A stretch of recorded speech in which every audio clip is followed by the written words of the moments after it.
When banks give loans, some losses are normal and predictable, and some losses come as a big shock. This is where we understand two important concepts, expected loss and unexpected loss. First, let's talk about expected loss. Expected loss is the average loss a bank expects as part of its regular lending business. It is not a surprise. It is planned, estimated, and even priced into the loan. Banks calculate expected loss using three simple components. The first is probability of default, or PD. This tells us the chance that a borrower might fail to repay the loan. The second is loss given default, or LGD. This shows how much money the bank will lose after recovering collateral. And the third is exposure at default, or EAD. This is the total amount outstanding at the time of default.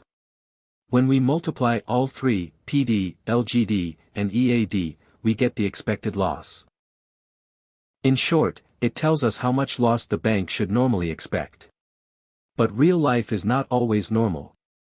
Sometimes, losses are much bigger than expected. This is called unexpected loss. Unexpected loss happens during extreme situations like financial crises, recessions, or sudden market crashes. These losses are rare, but very large. Since they cannot be predicted easily, banks keep extra capital to absorb these shocks. So remember, expected loss is covered by provisions, while unexpected loss is covered by capital. Now let's move to accounting rules under IFRS 9.